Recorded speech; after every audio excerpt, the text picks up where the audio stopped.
Today, on the $1 Million Mind. I was at my daughter's school the other day dropping her off. The director of the school is Black or African American, and the kindergarten teacher, there was two Black women having a conversation, and they came to me and they said, "Hey, Jasmine, you're really smart.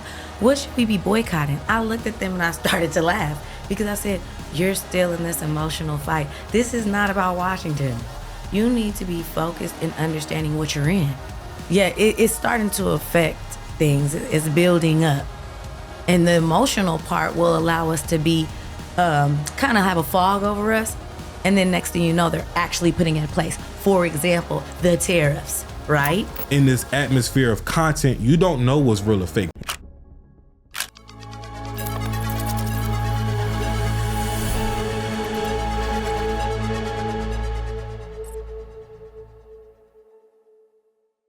All right, y'all. Welcome back to another episode of the $1 Million Mind podcast. Jazz and I is back in the stew for a great conversation, a much needed conversation, and I think that these conversations need to get a little bit more serious. You know, not saying that we weren't serious. You know, we have our banter, we play around sometimes, but for the most case, our conversations are serious. But this one, I feel like needs to really kind of like speak directly to our people. You know, this episode has to be one that is intentional. And, you know, with this intention, I do want to kick it off with our hot take debate, you know, because with today's crisis and atmosphere and politics and culture and community, everything is kind of feeling threatened. Everybody talking about DEI. DEI, yes. Everything is feeling threatened right now, especially when these things have been apparently taken through executive orders. Mm-hmm. But let's break it down. Like, what does that actually mean?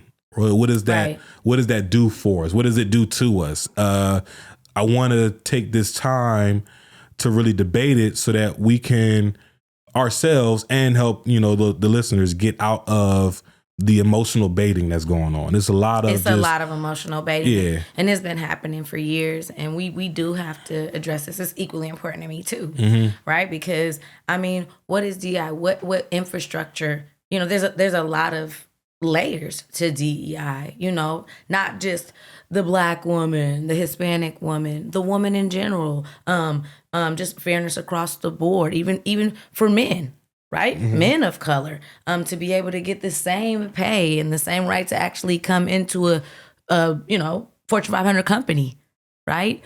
And expand on his gifts.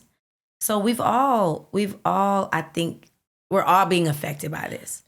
I think that it's the checks and balances that's really gonna hurt us the most, because it's not necessarily like, oh, a direct hit on Black people. There's so many other parties involved in this mm-hmm. that it affects, and I think that we need to get out of our emotional head, understand that DEI is bigger than just Black. Mm-hmm. It is. It is. And even from a children's perspective. So. And what I want to kind of understand is, like, when we hear things like, you know, the president signing executive orders to like remove DEI from schools and, you know, and government programs and stuff like that. And large corporations. I don't know. Like, Target. I don't know if I fully understand what that means. Mm-hmm.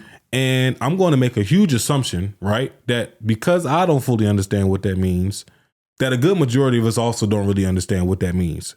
And if that's true, meaning we don't understand what that fully means, what does it do for us to jump to conclusions and us like almost like kind of paralyze us into like hate and fear, like what can be done, what should be done about it? You know, I don't really think it can be anything done. Like, he's not reversing the executive order. Not at all. You. So, my opinion. Yeah. So, in my opinion, for example, I was at my daughter's school the other day dropping her off. The director of the school is Black or African American, and the kindergarten teacher, there was two Black women having a conversation, and they came to me and they said, "Hey, Jasmine, you're really smart.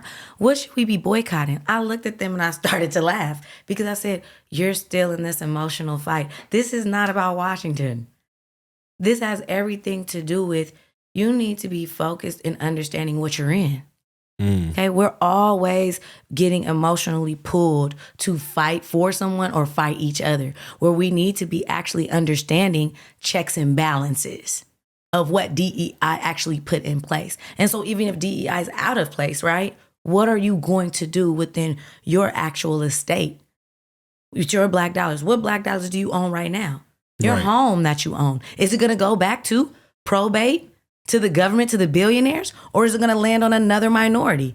Right, because I don't see anything. I don't see anywhere where it has changed our immediate day-to-day operations of it. It hasn't stopped any of us from going to work. It hasn't stopped any of us from depositing money in our banks, withdrawing money from our banks, making investments. It hasn't stopped any of us from buying food, putting food on our plates. It hasn't immediately stopped any of that I could see. Right. And well, you saw where they were taking out the food stipends for the kids at the I have the not schools. Seen that. I read about it. I can't remember exactly where it was. I do think that we should look into it because I'm not really big on speaking about things that I don't know. But yeah, it's starting to affect things. It's building up. And the emotional part will allow us to be kind of have a fog over us. And then next thing you know, they're actually putting it in place. For example, the tariffs, right? I do want to transition to the tariffs, but before I do, I do want to make a plug for anybody who is like, I want to create a space where you feel safe enough to at least tell us, because I'm in a position to where I don't not everybody in my family is well off. Actually, very few people in my family is well off, but I don't know anybody who is being affected to where you said is affecting like the food stamps for children. Like no, it's like Wix. the food in the schools, basically. Like the lunch program. The lunch program that affects the lunch programs, and it's a lot of. So who are the kids that aren't eating? A lot of times it's the impoverished kids. It's the kids that their mother's on crack. They're running the streets. They're not getting fed that. They're waiting on that Cisco sandwich, honey. They're waiting on that school lunch. Yeah, but these are also all scenarios, and I'm not saying it's not happening, but I would love to get an idea of where which the life that you used to know and what's how you're being affected now, and let us know in the comments. It's how you're being affected by that, and if we can see if there's anything that we could do to help, because at the end of the day, I do also feel like in this atmosphere of content, you don't know what's real or fake. People can tell us all the time, like, did you know that they're taking this away? But you don't know anybody. Like when they said that, Biden was going to remove student loans. And it's like up until a very long time, no one actually met or knew anybody that got their loans, forgiven. I know people right now that got their loans forgiven. Yes. Yeah, I'm saying, but for a very long time that you probably didn't. Correct, but they were waiting on it. But he was talking about it for 5 years. This amount of people got their loans forgiven. This, we just forgave $1.6 billion of student loans, but nobody we knew got their loans forgiven. But Kai, this is where we have to be in reality too, right? And this is just what I think, and you guys let us know what you think. Meaning, this is a historic trend. Meaning they get us all emotional, right? And it's not happening, but things take time. Anything worth having takes time, and everybody that's working at something has to go through the infrastructure, and that's why dismantling, right, the Board of Education, dismantling DEI helps them to get their things pushed through quicker. It helps to get the executive orders pushed through quicker. So when you're dismantling the actual layers of infrastructure of checks and balances, it does start to hurt bodies of people, and it will happen in a minute. Just wait on it. It always does. So the point is not to focus on that. How can you create hope? You need to understand systemically what you're in. And that's what I was telling the director and the teacher. Like, is your estate okay? Right? It's not about a will. Is your trust in order? Do you have life insurance? Is your beneficiary to your life insurance your mortgage company, so that you're not leaving an emotional person to pay off the debt? You're actually giving them a debt-free asset. We have to get in order. We have to organize. See, they're organizing. Executive, what? Order. Okay, then. So you need to understand the executive order about yourself. You are an entity of this state. Don't you ever forget it. That's the reason why when you leave the doctor, before you leave the doctor as a baby, you have to have a social security number, unless you declare yourself outside of that. So business is business.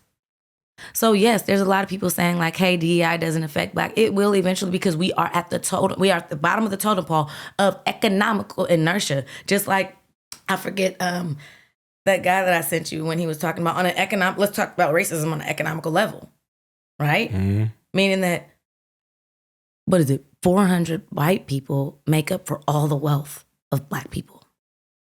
400? Yeah.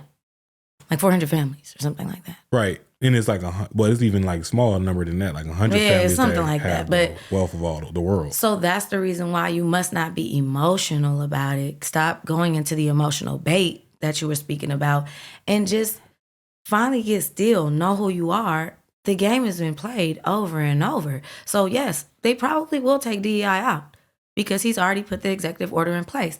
And we're so emotional as human beings. And now it's a bigger body of people, like how we were talking about the black ant syndrome. Yeah, the ants. Yeah, Explain that again to me. I mean, what you essentially is like you can't, because you said you have to get out. Like we have to when we have to make a decision on when we have to get out, and it's not about getting out because you can't leave unless you literally leave the country and integrate into another culture and society. Then there's no getting out. As long as you're here, you're in it. And when you're in it, you have to realize that it's constantly going to be this shaking of the bottle. Meaning if you put ants in a bottle together or in an ecosystem together, black or red, they do nothing. But they then start to fight and kill each other once that bottle is shaken because now they're under duress and they don't know what's going on. So what do? We just blame it on the difference, the ones that don't look like us. Because we know we would never do this to each other. It has to be you. It has to be these red ants. It has to be these black ants that are shaking up our ecosystem.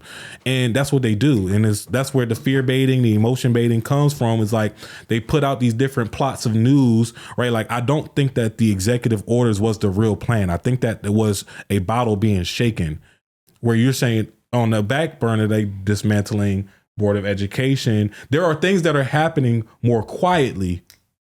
So yeah, keep going. And there are things that are happening more quietly. And then these are the things that they're announcing, meaning shaking the bottle to get us to now fearmonger and paralyze us from making decisions, going back to what you said, what we need to be doing, which is organizing, ordering, creating family businesses, getting life insurance policies, investing into the stock market, investing in the crypto, getting in on the blockchain, correct, right? Doing all these things. That's what we should be doing because we have this saying in youth basketball when we coach, it's like when you're forced with adversity, you can either react or you can respond, right? Yeah, a boy is going to react. You don't make the team, you're going to react. Oh, I didn't make the team. You're going to throw his fit. But a young man, if he doesn't make the team, he's going to respond. Meaning he's going to say, what do I need to work on? What happened? What did I lack that didn't get me a position on that team? All summer, I need to be working on X, Y, Z, right? So when we hear news about executive orders being signed, a lot of us are reacting. Correct. When most of us all of us should be responding. Okay, this is how they want to move. This means that we need to now move like this. Oh, they want to add these tariffs. Okay, instead of going to Kroger and Publix to buy my produce, why don't I start investing in black farmers and just going directly to them, getting all my produce? Right. And this is the thing that I want people to accept. See, the one thing is when you just talked about the boy didn't make it in the team, he accepted that he didn't make it and then he put something in place, right? So the thing is, be intentional. Come into a spiritual rising. This is what it really is. You have to learn how to be aware. Like you said, sometimes you can't physically get out, but you have to spiritually get out and have a form of acceptance. Listen, Walmart, Target, all of them, they're too big for you to even take out today. It's not today. They're too big. They're too big. So you need to understand to humble yourself. Stop being in that same inertia fight that you're in, emotionally reacting, and rise. We've always risen. So rise on a spiritual level and get focused, like you said. So, and I mean, we don't need to be redundant about it. I think that we've definitely, put it out there to where our people need to be. And when I say our people, meaning if you're a middle class person, stop arguing. I do mammograms too. Okay. And I mean, white women come to me, Indian, Asian, it doesn't matter. They're still talking about the same thing because now this is not even about color. This is about class. This is about the mighty dollar in America. You hear it. billionaires, annihilating humans, making you humanoids, and mixing you with robots. So cut it out. This is way bigger than DEI. It is. It's more about group economics, family business, and those two things together. I mean, family business is group economics. Correct.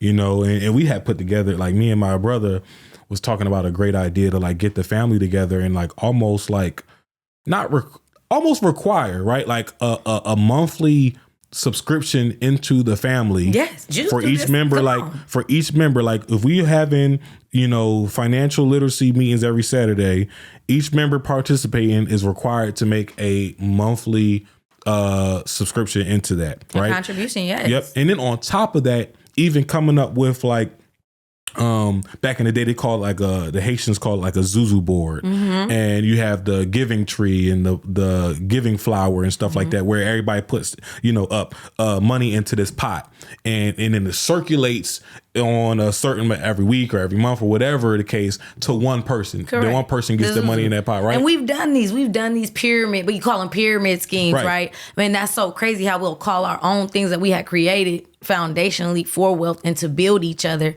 a pyramid scheme. Right. But go ahead. But essentially, right, if you take the emotion out of it, of what somebody else is trying to tell you how to think, right? Put the emotion in it. And you really think about what that means. Let's think about it like this. You got 10 family members who all got $100 that they could put up a month into the family business. $100 a month.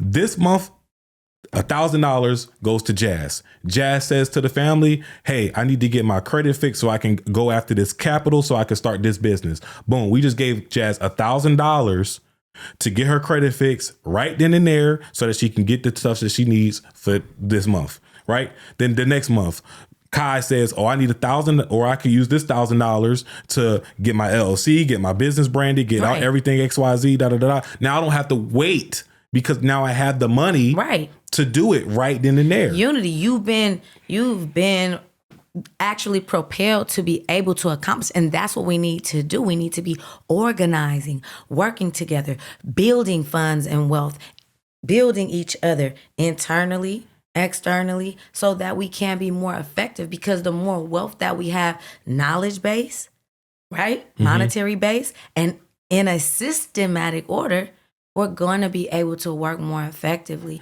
But if we keep talking about these people that actually are organizing and arguing about what they're doing, we're not focusing on our own ship. Yeah. And that's all I want is for us to focus on our own ship. And then because we really have power. We do have power. And then somebody's going to say, well, Quiy, if you save $100 a month, in 10 months, you'll have the $1,000. But look how long it took, 10 months. 10 months. Whereas opposed to unifying together, it took 30 days. And then you also get the knowledge, because that person gets to come back to that susu or come back to that family order and say, hey, these are the things that I'm actually getting hit with. These are the things that went well. So now everybody's learning on an exponential level, and less mistakes are happening, and we're actually educating people about wealth strategy. You don't have to be the insurance agent in the family to understand insurance. Right. If that's the person that wants to go get the insurance license and then fund the whole insurance, and we're all getting passive income off of each other. Right. And I was going back into that, because you take it a step deeper. Yeah. Like, this is not just something that we're doing. It's not a club. These are meetings that are being held weekly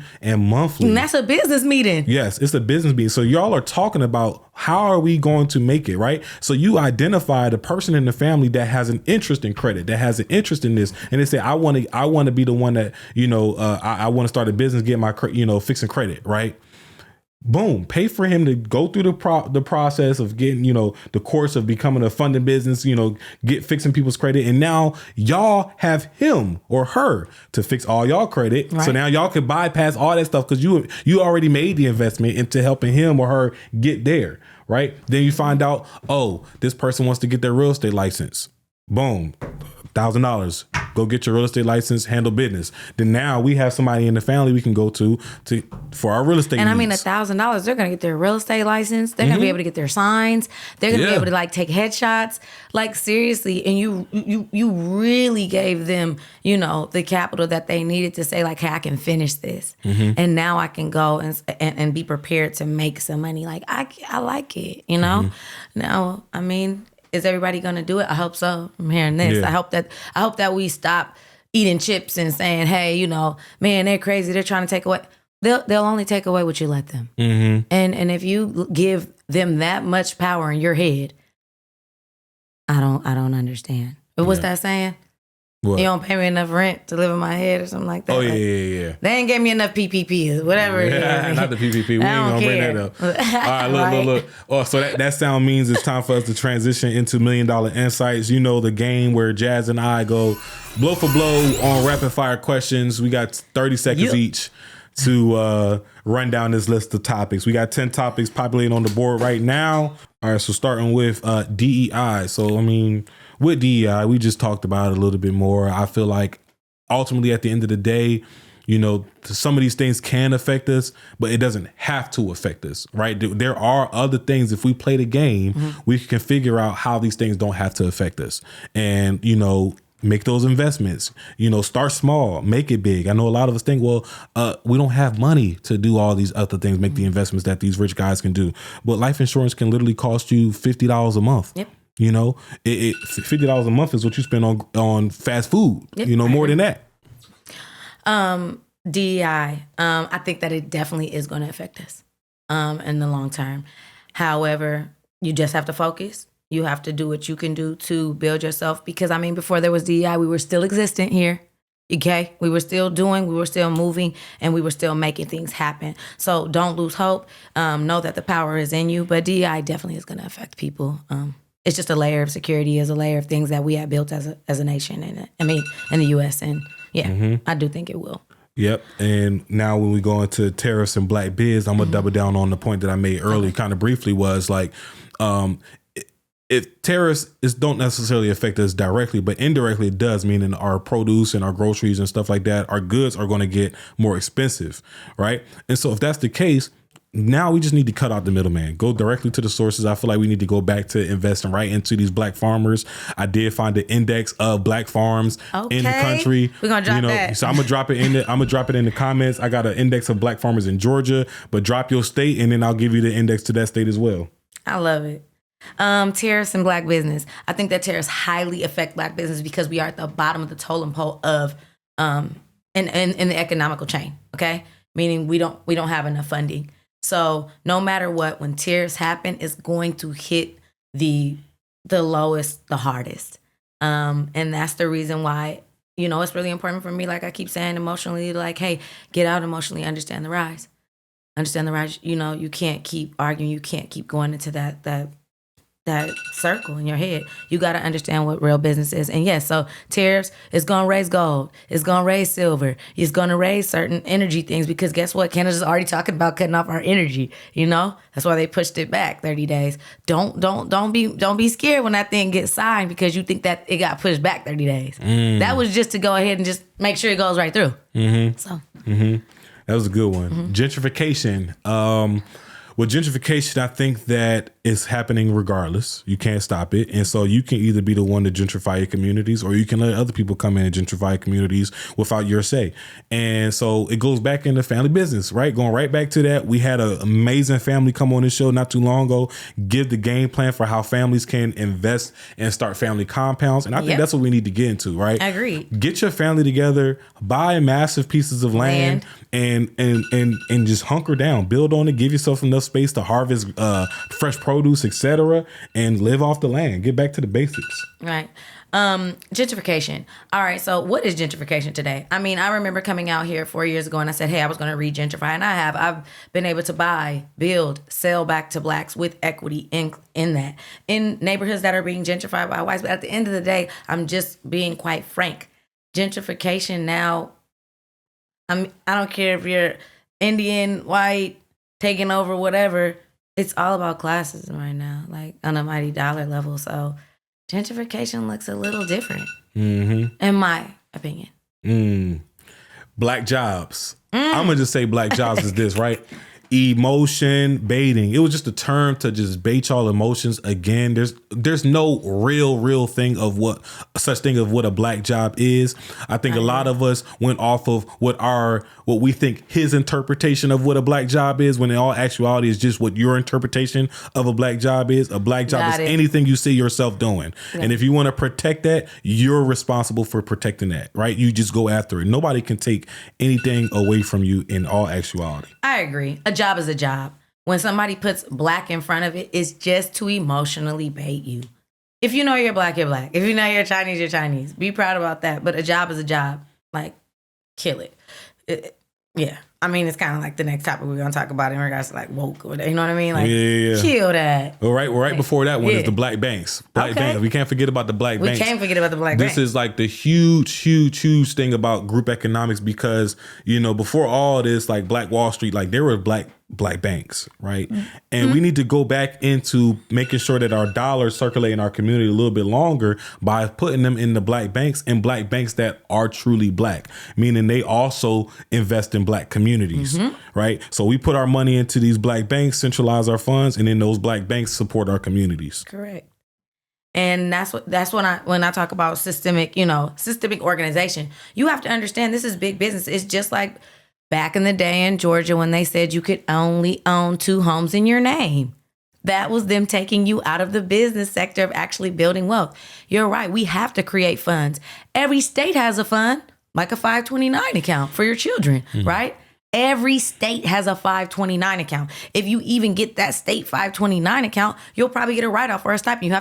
You have to research it and see what it is, But yeah, we need to create funds, banks, create order. And yeah, that's it. You on it. You're on it. Next one, war on woke. I mean, this one is just, again, it's more like emotion baiting. We have to just stop separating and dividing ourselves. Because first it was, the war on the woke, then it was the war on the hoteps. And it's just like a way for us to be like, to take ourselves away from the fight. And at the end of the day, the fight is not a physical fight anymore. Most of the fight is just self-determination. We worried about, is he going to take away Black History Month next? It don't matter, because at the end of the day, I celebrate Black history every single day, right? And so self-determination, you could call me woke all you want. Oh, he's okay with them taking Black history. No, I am just a Black man that is self-determined, know who I am, know what I want, and I'd be damned if I let anything or anyone else determine that for me. The war on woke. So, I see this all the time, even when I was in California, when Black men and people started putting up signs saying, I love the Black woman. And anytime we choose to like engulf ourselves in love or build ourselves up, they always come to try to tear down. It's historic trends, because it's kind of like the shakeup. Like, you're shaking it up. Like, why do you guys get more love than us? Wait a minute. Why can't it just all remain the same again?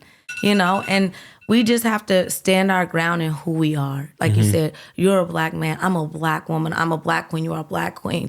king. And it is what it is. We'll remain that. We know that. Know who you are today. Nobody can have a war on you if you don't have a war on yourself. Like, please. That part. Emotion baiting. We said this term a few times in our explanations, but it is what it is. Like, the longer we spend, on social media, watching the news, engulfing in entertainment, we are leaving ourselves vulnerable to emotion baiting, right? People, the media is created to spread some type of emotion, whether it's fear, whether it's agony, anger, sadness, pride, right? It's like we are constantly in this state of, when we indulge in media, that we are leaving ourselves vulnerable to some type of emotional dosage, of some sort. So just be cautious of that. Be cognizant of it. Feel the emotions, but then before you make any decisions, clear your mind of those emotions. Agreed. Yeah. That goes all the way back to emotional baiting. Let's speed up to humanoids right now, right? They're literally trying to put chips in you when you have a kind of, how do you say it? Like, kind of an ailment. You can't walk. You can't get your dick up. You can't see. Right now, Elon is about to put a chip in somebody's eyes to be able to see, in their brain to be able to see. You get what I'm saying? That's even emotional abatement, even though people don't They may not be seeing that far. But if you're not paying attention, this is how we're getting taken. Because you're so emotional, they're actually putting things inside your bodies, creating and doing their executive order. Forget the robot. You're about to be right there with the robot, and they're going to be able to read every emotion in your body before you're doing it. I mean, it's wild. So please, yes, just like Kai said, like, get in line. Try to think before you react or act. Think before you act or react. AI in politics. I thought this one was interesting because, with AI out there, like, it is really a huge tool that we can start to take advantage of, right? Meaning you no longer have to get all your information from the news, right? I can say I do at least trust AI to give me the news. And so with that being the case, just ask AI, who are new politicians that are entering, this atmosphere? What are they fighting for? What are their beliefs? And do your due diligence now. You no longer have to be engulfed in the news, because a lot of times what this recent election taught me is all of our attention was just on the primary, like the presidential election. Yeah. And not too many people focused on what actually mattered, which is congressmen, congresswomen, Senate, House of Representatives, those people that actually put the laws and make recommendations to laws that need to be passed. They just kind of squeak in because all we've focusing on is Trump or Biden, Trump or Kamala, right? And you can use AI to do some of that research to, kind of give you at least a good idea. If you can't, start it with AI and then, bring it home with your last, 20% as a human. Got it. For me, AI and politics, I mean, it's literally what you're seeing today with Elon Musk and Trump coming together, right? So that's just a capitalistic partnership or organization to me, right? AI is something that we all need. It helps us all in our everyday, practices. The thing is, like we say, not to be scared of it, but to be able to come behind it and see how we can use it, right, to better what we're doing. Now, in regards to like I said, AI and politics, from altcoins, right? Making your money more receivable faster, wanting to back the Federal Reserves with Bitcoin. Like, it's just a transition, because guess what? We didn't like the banks taking our money like that. So now people went into privatize, right? And everybody had to come along. So politics had to come with AI. It is what it is. It was almost, the people did it. We did it. We pulled AI in. Then politics kind of had to come with it. So we're true. So I don't know. That's just my take on that. All right, family business. Organize your families. Organize your family friends. Organize your neighbors.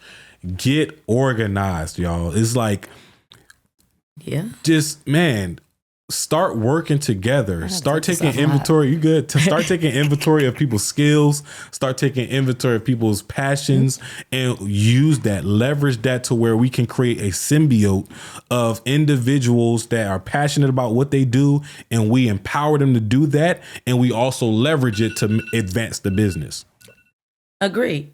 I believe that, and that's just me, but I believe that God created us to have unity. Sometimes it's the family you create. Sometimes it's the family that was given to you. But get with somebody of people that you can agree with and build your life, like you said, and build business, and understand that you are a business entity already of whatever state you're in. That's why you have to declare residency. So you can't run from it unless you're going to go up into the mountains somewhere. So get with your family, get with who you can relate with, and build that business. I mean, this one I thought was interesting. History repeats itself. I don't really have too much to add on here, but just a reminder that, at the end of the day, history repeats itself. I know they used to say, like, if it's not studied, it's bound to repeat itself, but it's going to repeat itself regardless. Correct. Whether or not you study is how you determine how you're affected, and to what aspect you're affected of that history repeating itself. But it's going to repeat. You just got to figure out what side of history do you want to be on at the end of the day. History repeats. Agreed. Y'all know me. I stick to tried and true. It's like Ecclesiastes in the Bible. Nothing new under the sun. Go and read it for yourself. what side do you want to be on? You want to be over there in a fucking cloud? Or do you want to be in reality of what is? Have wisdom. Don't let it play you, play it. It's the game, man. Play the game. Like, are you going to let history repeat itself on your ass over and over? Not me. Hey, that's our time. That's our time, All Jazz. right. This was fun as This always. was fun. To our listeners, I want y'all, like, you know, drop a comment for a couple things, right? When we talk about the Black Index of Farmers, drop your state so that we can drop the index of Black farms in your state if you want to support some Black farms. You know, let us know how, you know, DEI has affected you so that, you know, some of us can be a little bit less ignorant to the fact that it affects us or it's real or not, right? Like, we should be having these conversations and not solely relying on the information or misinformation of the news and the outlets that we're being, you know, that we're receiving, whether it's social media or whatever. Because one thing that has been very challenging for me, Jazz, at least, is when you log into TikTok, when you log on to Instagram, it's constantly you'll see one video that says, this is how DEI is taking the blah, blah, blah. And then you'll see another video, this is how you're being misinformed about DEI. And what it, like, which one is the truth? And so when you're in this loophole, what does happen are real accounts. And if you're like me, you don't have any real accounts, not saying that these aren't real issues and scenarios can't be real, but real accounts are also important. Right. And real conversations are important. And that's why we do what we do here. We do this to be able to, right, open up that $1 million mindset that you actually can have a respectful conversation about difficult topics and really be able to make more educated choices about how you're going to choose and how you're going to actually, you know, take steps in your life to become better. And I just know that we just need, you guys need to drop comments. You guys need to speak up. We do need to know. The rest of our listeners need to know, you know, where things are actually being affected from tariffs, jobs, you know, who's creating funds. Let's know. Let's just drop it down.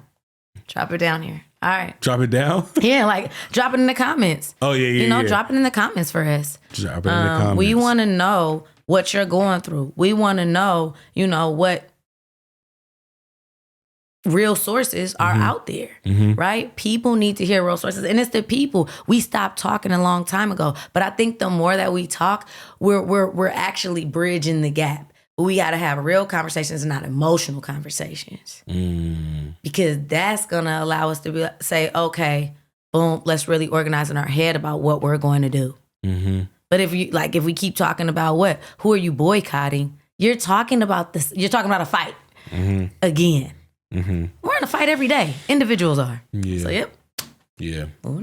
Moving on. Hey, but look, let's move on and let's not move on. Before y'all move on, I need y'all to do 3 things. I need y'all to first like this video if you found it valuable. Number 2, I need you to comment those keywords, comment those, you know, your state, where you listening from, comment, you know, what you want to see change, comment anything, comment that you like this episode, comment if you didn't like this episode. If you know if you are Black business, put your business in the comments. Hey, if you want to be intentional and buy Black, we want to support you. Our listeners want to support you.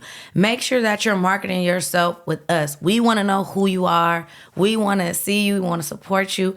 And even then, if you're a minority business, period, we want to know about what you're doing. Yeah, because for sure, I definitely want to initiate, just like we have that index of Black farmers, I want to start an index of Black businesses, not just farmers, but, you know, all types of businesses, a Black index for that. So drop your business in the comments for sure. And we'll be dropping those out soon. The more you guys give us, the more we'll be able to give you. Absolutely. All right. And then the last thing, share this to a family member, share this to a friend, share this to your auntie, cousin, uncle, whoever needs to see this video. Your baby, your niece. Yeah, I'm your guy, Quiy Speaks. You just heard from Heavy House Jazz. We out. We out.